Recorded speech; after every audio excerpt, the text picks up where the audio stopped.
Hello, all. Good morning. I'm Taslim. So, today, PGTRB unit ஒன்ல லாஸ்ட்ல இருக்க Thomas வயாட்டோட போம் ரிமெம்பரன்ஸ் பார்க்க போகிறோம் சரியா இது கொஞ்சம் சின்ன போயமாக இருக்கும் it will be very easy for you people to understand okay so the timeline Thomas வயாட்டோட டைம் லைன் பார்த்தீங்கன்னா 1503 டு 1542 42 வரைக்கும் இருந்திருக்கு and it's 16th century poem okay so இவருமே நம்ம கண்டெம்பரரி ரைட்டர் இவர் சாசர் கூட தான் வருவார் சரியா சாசர் இருக்கும்போது he is also one among the poet along with Chaucer okay so will move to the background of the story so when we are moving towards this Thomas Wyatt யாரோட ரெயின் கீழே இருந்தாருன்னு பார்த்தீங்கன்னா Henry eight is a very well known person history of English லிட்ரேச்சரில் படிச்சிருப்பீங்க கண்டிப்பாக இவரை cross பண்ணாமல் நம்ம லிட்ரேச்சர் வந்திருக்க முடியாது ஸோ ஹென்ரி எயிட் ஓட ரெயினில் இவர் வந்து சீஃப் மினிஸ்டராக இருந்தார் ஆக்சுவலி அந்த கோர்ட்லலாம் மினிஸ்டர்ஸ்லாம் இருப்பாங்க இல்லையா அதில் சீஃபாக Thomas More and Thomas Cromwell இருந்தாங்க அங்கே one among the person is Thomas Wyatt also ஓகேவா தாமஸ் வியாட் வந்து ஹென்ரி எயிட்டோட the person who writes poem and all okay ரொம்ப நல்லா போம்லாம் எழுதுறவங்கலாம் அந்த அரசு சபையிலே இருப்பாங்க இல்லையா அந்த மாதிரி ஒரு ஆள் தான் தாமஸ் வயாட் அண்ட் தாமஸ் மோர் பற்றி நல்லாவே தெரியும் 1516 யூட்டோப்பியா எழுதியிருப்பார் இவர் ஓகே இது ஒரு அடிஷ்னல் இன்ஃபர்மேஷன் தான் யூட்டோப்பியா எந்த அளவுக்கு ரீச் ஆச்சு அந்த அளவுக்கு ஃபண்டாஸ்டிக்காக இருந்துச்சு அந்த புக் அப்படின்றது வி ஆல் நோ அண்ட் இவரை பற்றி சொல்லணுன்னா தாமஸ் வியாட்டை பற்றி சொல்லணுன்னா ஹென்ரி எயிட்டோட ரெயினில் இருக்கும்போது ஹென்ரி எயிட் வந்து ஒரு ஒரு டிராஸ்டிக் சேஞ்ச் லிட்ரேச்சரில் பண்ணியிருப்பார் அதாவது இவரோட ரெயின் அப்போ தான் இவரோட ஃபர்ஸ்ட் ஒய்ஃப் வந்து கேத்ரின் அரகன் அப்படின்ற ஒரு லேடியோட பேர் வரும் அந்த லேடி வந்து லைக் அவங்களுக்கு அந்த மேல் வாரிசே வராது பையன் யாரும் பிறக்க மாட்டாங்க ஒன்லி ஒன் கேர்ள் சைல்டு தான் இருப்பாங்க எலிசபெத் அப்படின்னு சொல்லிட்டு மீதி எல்லாருமே இறந்துட்டே இருப்பாங்க so it is very difficult to take the throne to the next generation அது ஒன்று இருந்துச்சு நெக்ஸ்ட் வந்து so that's why he decided Henry eight என்ன டிசைட் பண்ணார் அப்படின்னா okay I'll go with the second marriage அப்படின்னு சொல்லிட்டு அப்படி மேரேஜ் பண்ணவங்க தான் ஆன் போலின் சொல்லிட்டு ஒரு lady the other one second wife of Henry eight so Anne Boleyn வந்து இவங்களுக்கு மட்டும் இவங்களோட second wife and some kind of adultery relationship with Thomas Wyatt also okay so அதெல்லாமே தான் இங்கே ரிலேட்டடாக வரும் ஆனால் இங்கே தாமஸ் மோர் வந்து ரொம்ப அந்த சர்ச் ரூல்ஸ் அண்ட் ரெகுலேஷன்ஸை ஃபாலோ பண்ணுற மாதிரி ஒரு பியூரிட்டனாக அகெயின்ஸ்டாக இருந்தார் ஹென்ரி எயிட்டோட இந்த ஐடியாவுக்கு பட் இந்த சேம் ஐடியாவுக்கு யார் வந்து ஹெல்ப் பண்ணாங்க சப்போர்ட் பண்ணாங்கன்னு பார்த்தீங்கன்னா தாமஸ் க்ராம்வெல் ஸோ இங்கேயுமே ஒரு பெரிய கிளாஷ் ஆகி இதுக்கப்புறம் தான் அந்த ஆங்கிலிக்கன் சர்ச் அப்படின்றதே ஸ்டார்ட் ஆச்சு here where they started okay Anglican church அதாவது ப்ரொட்டஸ்டண்ட்டாக ஆங்கிலிக்கன் சர்ச் அதாவது இங்கிலாண்டில் இந்த ஒரு பிரிவினை அப்போ தான் வந்துச்சு ஒரு சைடு வந்து பியூரிட்டன்ஸ் இல்லைனா அந்த சர்ச் ரூல் ஃபாலோ பண்ணுற ரோமன் கேத்தலிக்ஸ் ஒரு சைடு இன்னொரு சைடு வந்து அந்த ப்ரொட்டஸ்ட் பண்ணுறவங்க இவங்க who stand against okay Protestants அந்த ரூல்ஸ் அண்ட் ரெகுலேஷன்லாம் ஃபாலோ பண்ண முடியாது எங்கள் இஷ்டத்துக்கு தான் நாங்கள் இருப்போம் அப்படின்ற மாதிரி ஒரு குரூப் வந்து இதுலேருந்து தனியாக பிரிஞ்சு போனது இந்த ஸ்டேஜில் தான் கரெக்டாக ஹென்ரி எயிட்டோட ரெயினில் தான் இவ்வளோ பெரிய மாற்றம் வந்து வந்துச்சு ஓகேவா ஸோ இதுக்கு பின்னாடி ஒரு எந்த பேக்ரவுண்ட் ஸ்டோரி இருக்குது நம்ம ஷேக்ஸ்பியரும் ஹென்ரி எயிட்டை பற்றி ஒரு தனி புக்கே எழுதியிருப்பார் ஹிஸ்டாரிக்கல் ஸோ ஜஸ்ட் ரொம்ப இம்பார்ட்டண்ட் இவர் ஓகே ஸோ அதுக்கப்புறம் தான் இதெல்லாம் நடந்திருக்கும் ஸோ அப்போ இருக்கிற டைம்லைன் பார்த்தீங்கன்னா 16th சென்ச்சுரி அப்போது ஒரு மாடல் கோர்ட்டில் இருக்கவங்க ஒரு லவ் வந்து எப்படி இருந்துச்சு it is not very pure are very loyal to the person whom you are loving okay so ரொம்ப அந்த அளவுக்கு ரொம்ப லாயலாக இல்லாமல் பிட்ரேல் பண்ணிட்டு ஏமாற்றிட்டு போகிற மாதிரி தான் இருந்துச்சு ஸோ அதை ஒரு மெயின் தீமாக வச்சு இந்த போம் வந்து தாமஸ் வயாட் எழுதியிருப்பார் ஓகே ஸோ பட் அவர் வந்து 1542 இறந்துருவாருன்னு சொன்னேன் இல்லையா அது வரைக்கும் அவரோட புக்ஸ் அவரோட லைஃப் ஸ்பேனில் எதுவுமே ரிலீஸ் பப்ளிஷ் ஆகலை after his death all the works what ever he wrote அது எல்லாமே ஒரு தொகுப்பாக ஒரு ஃபுல்லாக ஒரு கம்பைல் பண்ணி 1557 வந்து இந்த டோட்டல்ஸ் மிஸ்ஸலனி அப்படின்ற ஒரு பர்சன் வந்து பப்ளிஷ் பண்ணியிருப்பார் 1557 அதாவது ஆஃப்டர் அவரோட டெத்துக்கு அப்புறம் ஒரு 15 இயர்ஸ்க்கு அப்புறமா இது பப்ளிஷ் ஆயிருக்கு. த பர்சன் ஹூ பப்ளிஷ்ட் அவரோட பேர் தான் டாட்டல். ஸோ அவரோட பேரை வச்சு இந்த புக்கு மொத்தமாகவே கம்பைல் ஆன புக்கு தாமஸ் வியார்டோட ஒர்க் மொத்தம் கம்பைல் ஆன ஒர்க் வந்து அவர் பப்ளிஷ் பண்ணியிருப்பார். Okay, so one more thing about Thomas Wyatt அப்படின்னா அவர் வயாட்டன் சர்ரே தான் நமக்கு எல்லாருக்குமே தெரியும். சானெட்டை வந்து லாட்டின்லேருந்து இன்ட்ரடியூஸ் பண்ணிட்டு வந்தாங்க. ஓகேவா, லாட்டின் லாங்குவேஜில் இருக்க சானெட்டோ அப்படின்ற வேர்டில் இருந்து தான் நமக்கு சானெட் அப்படின்ற வேர்ட் கிடச்சிது. We all know what is sonnet. So different types of sonnets இருக்குது. ஷேக்ஸ்பீரியன் சானெட், பெட்ராக்கியன் சானெட்லாம் இருக்குது. ஸோ பெட்ராக்கியன் அப்படின்றது the person from whom they take this kind of a style. Okay, so இந்த பெட்ராக்கியன் சானெட்டை வந்து first வந்து இவர் தான் கொண்டு வந்தார். யார்? வயாட் தான் கொண்டு வந்தார் இங்கிலாந்துக்கு. ஸோ அதே பேரை வந்து ஃபாலோ பண்ணுறாங்க, பெட்ராக்கியன் சானெட். இல்லைன்னா நம்ம வியாட் இன்ட்ரடியூஸ் பண்ணதுனால அவரோட பேர் வச்சு சொல்லியிருப்பாங்க. ஓகே, ஸோ பேக்ரவுண்ட் ஸ்டோரி என்னன்னு பார்த்தீங்கன்னா 1536 நம்ம தாமஸ் வியாட்டை வந்து இம்ப்ரெசன் பண்ணிடுவாங்க, ப்ரிசனில் வந்து அடைச்சிடுவாங்க. ஏன், என்ன ரீசன் அப்படின்னு கேட்டிங்கன்னா, அவர் வந்து அந்த Anne Boleyn whatever the girl might be doing or else she's a queen actually, right, கிங்கோட ஒய்ஃப், செகண்ட் ஒய்ஃபு. ஸோ அவங்களுக்கு கூட ஒரு அடல்ட்ரி இதில் இருந்தாங்க அப்படின்ற ஒரு டவுட்டில் வந்து அவங்கள வந்து இம்ப்ரெசன் பண்ணியிருப்பாங்க. ஆக்சுவலி அவங்க எங்கே வந்து இம்ப்ரெசன் பண்ணியிருப்பாங்கன்னா டவர் ஆஃப் இங்கிலாந்து அப்படி சொல்லிட்டு ஒரு டவரில் வந்து அவங்கள வந்து கைது பண்ணி வச்சுருப்பாங்க. அந்த டைமில் தான் இந்த போம் வந்து அவர் எழுதியிருக்காரு அப்படின்ற மாதிரி ஒரு நியூஸ் வந்திருக்கு. Okay, is that clear? Background story இதுதான். ஸோ ஆன் போய்லின் இவங்க கூட ரிலேஷன்ஷிப்பில் இருந்தது உண்மை தான். அதுவுமே ஒரு like not actually thing, but அவங்க எழுதியிருக்க போகும் பார்த்தா உண்மைக்குமே இவங்களை யாரோ லவ் பண்ணி ஏமாற்றி விட்டுட்டு போகிற மாதிரி தான் இருந்திருக்கும். அந்த லைன்ஸ்லாம் படிச்சிங்கன்னா you will get a clear idea. And அந்த டைமில் அந்த இது ஒரு ஃபேஷனாகவே இருந்துச்சு, ஒருத்தவங்களை விட்டுட்டு இன்னொருத்தவங்களை விட்டுட்டு இன்னொருத்தவங்க அப்படின்ற மாதிரி. ஸோ அதுதான் அந்த background story. So I hope it is clear to you people. Now we will move on to the second slide, third slide. Okay, so இந்த போமோட இன்ட்ரடக்ஷன் பார்த்தீங்கன்னா, போம் வந்து ஜஸ்ட் சிம்பிளாக 3 ஸ்டான்ஸாஸில் தான் இருக்கும். ஆனால் ஒரு ஸ்டான்ஸாகவும் 7 லைன்ஸ் இருக்கும். 7 லைன்ஸை ஃபாலோ பண்ணுற முதல் ஆறு நம்ம சாசர் தான் அந்த புக் ஆஃப் டச்சஸ் நம்ம சொன்னோம்ல, book of Duchess first video பார்த்துருப்போம். அதில் 7 லைன்ஸில் எழுதியிருப்பார். 5 லைன்ஸ் வந்து உங்களுக்கு 5 லைன்ஸ் தனியாக இருக்கும். ஆனால் 2 லைன்ஸ் வந்து கப்லெட் மாதிரி கொடுத்துருப்பாங்க. கப்லெட் நம்ம எல்லாருக்குமே தெரியும், நம்ம ஷேக்ஸ்பியர் யூஸ் பண்ணியிருப்பாரு கப்லெட் சானெட்டில். ஸோ அந்த மாதிரி ரைம் ராயல் வந்து ஃபஸ்ட்டு யூஸ் பண்ணது சாசர் தான். அதுக்கப்புறம் வரவங்க தான் இவங்க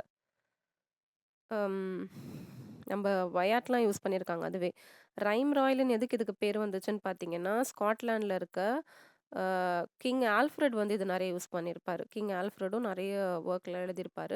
ஸோ அஸ் அ கிங்காக அவர் யூஸ் பண்ணதுனால இதுக்கு ராயல் நேம் வந்துருச்சு, ரைம் ராயல் அப்படின்னு சொல்லிட்டு. பட் உண்மைக்குமே அது யார் வந்து ஃபஸ்ட்டு காயின் பண்ணாங்க அப்படின்னா சாசர் தான்.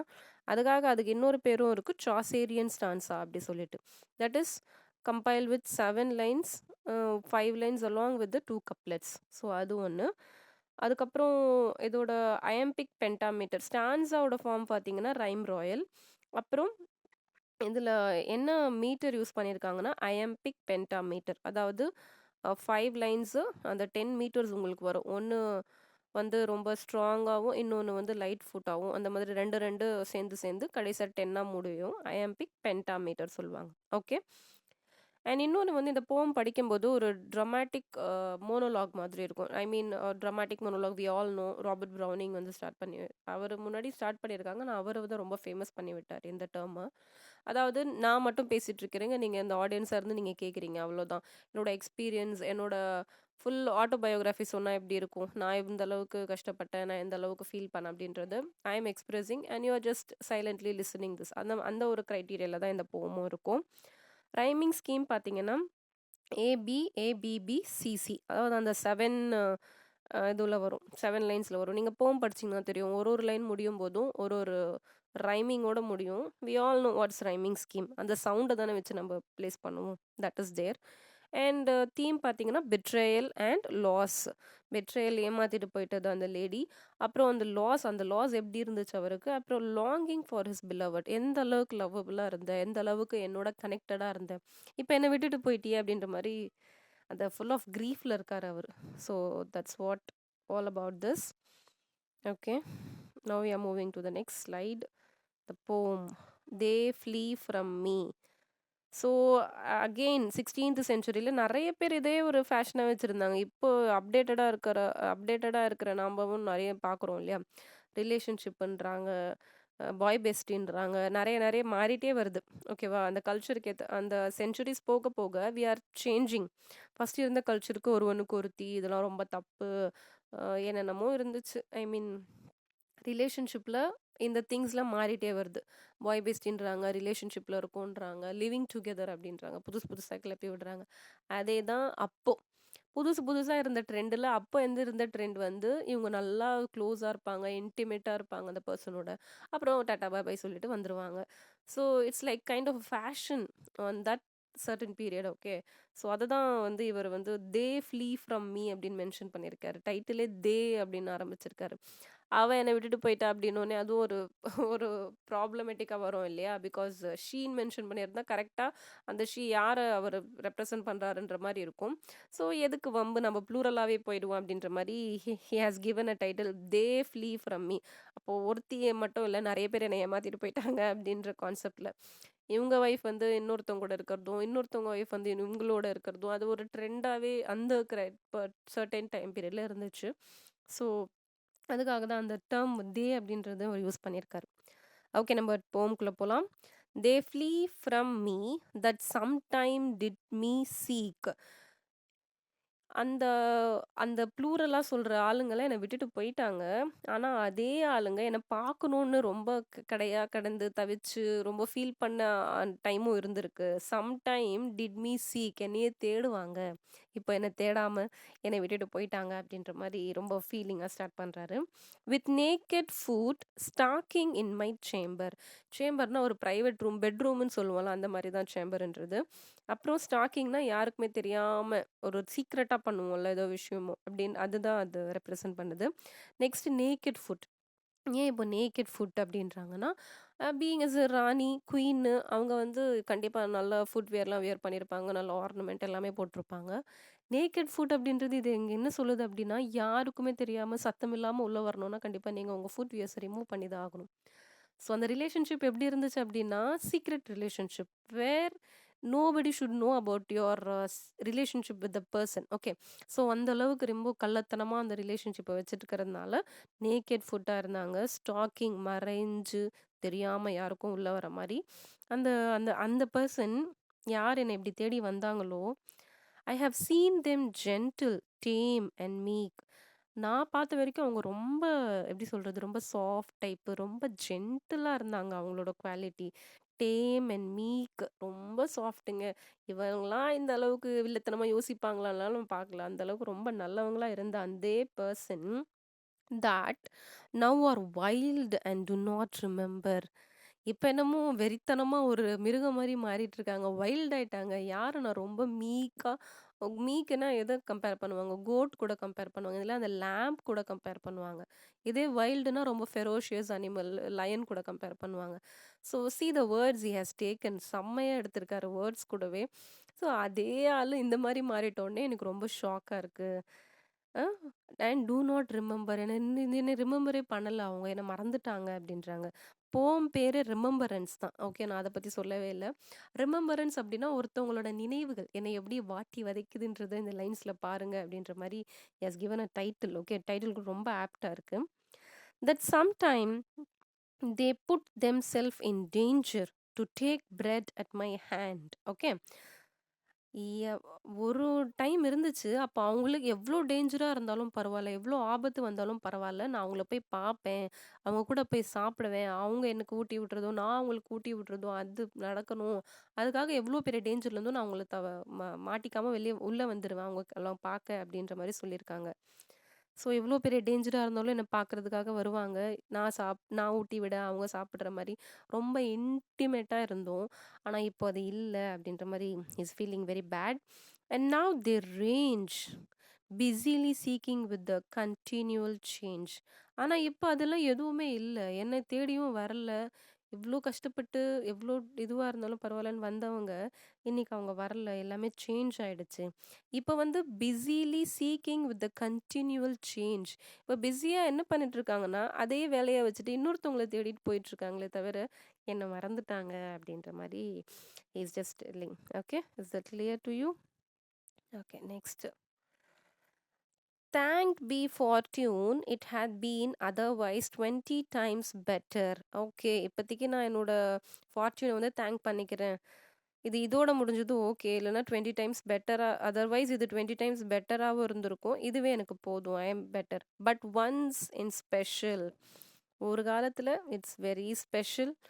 எந்த அளவுக்கு ஸ்பெஷல்னா, in thin array after a pleasant guise. Thin array, it's a cloth what we are wearing, okay? What the person is wearing, the lady. தின்னுனாலே நமக்கு தெரியும், திக்கு இல்லை, தின்னு ரொம்ப மெலீஸாக இருக்கிற அந்த ஓவர் கோட் மாதிரி வியர் பண்ணியிருக்கிறதுல அந்த அந்த பாடி பார்ட்ஸ் எல்லாமே விசிபிளாக தெரிகிற அளவுக்கு தின்னாக வியர் பண்ணியிருக்க ட்ரெஸ் போட்டுட்டு ப்ளசண்ட் கைஸ், அந்த டிஸ்கைஸ், அந்த அந்த அட்டையர் வந்து அவ்வளோ ப்ளசண்ட்டாக இருந்துச்சு நம்ம போட்டுக்கு. When her loose gown from her shoulders did fall. So I think you understand this. ரொம்ப லூஸாக இருந்துச்சு அந்த கவுன். அதே டைமில் ரொம்ப தின்னாகவும் இருந்துச்சு. அப்புறம் அது ஷோல்டர்ஸ்லேருந்து ஃபாலும் ஆயிடுச்சு. அப்போது you can understand how much they are closed, how intimate they are in that special moment. Okay. And she me caught in her arms, long and small. So அவங்களோட ஆர்ம்ஸில் வந்து லாங் அண்ட் ஸ்மாலாக எந்த அளவுக்கு அந்த பாடி அவங்களுக்கு ஆர்ம் இருக்கோ அதை வந்து பிடிச்சிக்கிட்டாங்க, என்னை வந்து கட்டி தழுவிக்கிட்டாங்க, தழுவிக்கிட்டாங்க அப்படின்ற மாதிரி சொல்கிறாங்க. There with all sweetly did me kiss. So whatever the process is going on in the intimacy, அது எல்லாமே போயிட்டுருக்கு. கிஸ் பண்ணுறாங்க, அவங்கள ஹக் பண்ணிக்கிறாங்க. It's all going on. And softly said, dear heart, how like you this. So ரொம்ப சாஃப்டாக அப்படி காது கிட்ட வந்து கேட்குறாங்க, எப்படி இருக்குது, சந்தோஷமாக இருக்கா, அவனுக்கு பிடிச்சிருக்கா அப்படின்ற மாதிரி. வாட் எவர், ரொம்ப லவ்வபிள் பர்சன்ஸ் ஒரு இன்டிமேட் ரிலேஷன்ஷிப்பில் இருக்கும்போது எப்படிலாம் இருப்பாங்களோ அப்படி தான் நாங்களும் இருந்தோம். ஆனால் அப்படி இருந்து கூட அவள் என்னை விட்டு போயிட்டா அப்படின்றது தான் இங்கே ரொம்ப வருத்தத்துக்குரிய விஷயமா இருக்குது. Okay, so we'll move on to the next stanza here. Third stanza. It was no dream, I lay broad waking. உடனே இதெல்லாம் ட்ரீமில் தான் நடக்கும், உண்மைக்குமே யாராவது இப்படி வருவாங்களா, எப்படியாவது லவ் பண்ணுவாங்களா? ஆமாங்க, உண்மைதான். நான் ட்ரீம்லலாம் இல்லை, நான் பொய்யெல்லாம் சொல்லலை, நான் நல்லா முழிச்சிட்ருக்கேன். I lay broad waking, but all is turned thorough my gentleness. எல்லாமே இப்போ ஒரு அப்சைட் டவுன் ஆயிடுச்சு. என்னெல்லாம் இருந்துச்சோ அது அப்படியே டேர்ன் ஆயிடுச்சு. இப்போ இன்னும் ஷாக்கில் இருக்கேன். என்னோட ஜென்டில்னஸ் எல்லாமே என்னவா மாறிடுச்சுன்னா, through my gentleness into a strange fashion of forsaking அப்படின்றது நான் சொன்ன மாதிரி ஒரு ஃபேஷனாகவே மாறிடுச்சு அந்த டைம் பீரியடில். இப்போ என்னை லவ் பண்ணி என் கூட எவ்வளோ இன்டிமேட்டாக இருந்துட்டு இன்னொருத்தவங்க கூட போகிறதுன்றது ஃபேஷன். ஓகே, இதிலலாம் சேஞ்ச் பண்ண முடியாதுன்ற மாதிரி அவங்க கொடுத்த அந்த வழி வந்து நம்ம போயிட்டால அக்செப்ட் பண்ணிக்கவே முடியல. And I have leave to go of her goodness. இதுக்கு மேலே பிடிச்சிட்டு இருக்க முடியாது. ஓகே, உன்னோட நல்லதுக்கு தான் நீ போ. I I have leave to go. நான் விட்டுடுறேன் உன்னை. Let you go. ஒன்னெல்லாம் அவ்வளோ டைட்டெல்லாம் பிடிச்சிட்டு இருக்க முடியாது. பிடிக்க நமக்கு தான் கஷ்டத்தை நிறைய கொடுக்கும். So let them go. Okay, அந்த அந்த டிசிஷனுக்கு வந்துட்டாரு நம்ம poet. And she also to use newfangleness is the term used by Chaucer as well. இந்த வேர்டு வந்து நல்லா பிடிச்சிருந்ததால இவரும் அதை யூஸ் பண்ணியிருக்காரு. நியூ ஃபேங்கிள்னஸ் இஸ் நாவல்ட்டி காட்டுறது, எல்லாத்துலேயுமே புதுமை தேடுறது. ஓகே, மாடர்ன் வேர்ல்டுக்கு ஏற்ற மாதிரி மாறுறது. ஸோ அவங்களுமே, ஸோ ஷீ ஆல்சோன்னா இது வரைக்கும் ப்ளூரலாக சொன்னவங்க இந்த இந்த இடத்துல ஷீ அப்படின்றத ஒருத்தியே ரெப்ரசன்ட் பண்ணி அவளுமே she also to use newfangleness. அவளுக்குமே அது பழக்கமாயிடுச்சு. நியூ ட்ரெண்டுக்கு எல்லாரும் மாறுறாங்க, அவளும் மாறிட்டா. இட்ஸ் ஹர் சாய்ஸ் அப்படின்ற மாதிரி சொல்கிறாங்க. But since that I so kindly am served. ஆனால் அன்னிலிருந்து நான் ரொம்ப கைண்டாகவும் எனக்கு நல்ல சர்விங் வந்து நல்லதாக தான் கிடச்சிது. அதில் எதுவுமே குறை சொல்ல மாட்டேன். But since that I so kindly am served, I would fain know what she had deserved. கடைசியா எது என்ன சொல்லியிருக்காங்க அப்படின்னா, ஐ வுட் ஃபெயின் நான் வந்து ரொம்ப கிளாடா ஒரு நியூஸ கேட்கணும் அப்படின்னா, அவளுக்கு என்ன தண்டனையோ, என்ன பனிஷ்மென்ட்டோ கண்டிப்பா அது அவளுக்கு கிடைக்கும். எப்பவுமே அப்படிதானே பிரேக்கப் ஆயிடுச்சுன்னா, ரொம்ப புலம்புவாங்க. அப்படிலாம் இருந்தான், இப்படிலாம் இருந்தான், இப்ப என்னை விட்டு போயிட்டான். கண்டிப்பா அவனுக்கு நல்ல ஏதோ ஒண்ணு நம்ப என்ன சொல்லுவோம்? அம் சாபம் விடுறதோ விடுவோம். இல்லன்னா அவனுக்கு தகுதியானது கண்டிப்பா கிடைக்கும். அவன் பண்ண வேலைக்கு அவனுக்கு என்ன டிசர்வ் வேணோ அதுவா அது கிடைக்கும் அப்படின்ற மாரி ஒரு கோவமாவும் சொல்லுவோம். கரெக்ட்டா? ரொம்ப ஃபீல் பண்றத தாண்டி அவங்க மேல கோவப்படுவோம். நெறைய அந்த சாபம்லாம் விடுற மாரி பண்ணுவோம். ஸோ இதுதான் அவர் லாஸ்ட்டா பண்ணியிருக்காரு. I would fain to know அதாவது எனக்கு ரொம்ப கிளாடா இருக்கும். அவளுக்கு என்ன டிசர்வ் ஆகுறாளோ அது அவளுக்கு கண்டிப்பா கிடைக்கும் ஒரு நாள் அப்படின்ற மாரி ஹி ஹாஸ் கம்ப்ளீட்டட் ஹிஸ் போம். I hope you guys understand this போம் வெரி ஈஸி. அந்த லைனு, அந்த ரைம் ஸ்கீம் அத மட்டும் நோட் பண்ணிக்கோங்க. அதுக்கப்புறம் இந்த பேக்ரவுண்ட் ஸ்டோரியும் ரொம்ப இம்பார்ட்டன்ட் தான். பிகாஸ் இது எல்லாமே இன்டர் கனெக்டடா தான் இருக்கும். ஸோ அதையும் கொஞ்சம் நோட் பண்ணிக்கோங்க. That's all of today. எப்பவுமே சொல்ற மாரி subscribe my channel to know the daily updates and like my video uh, to get a boost from your encouragement through your valuable likes. Thank you.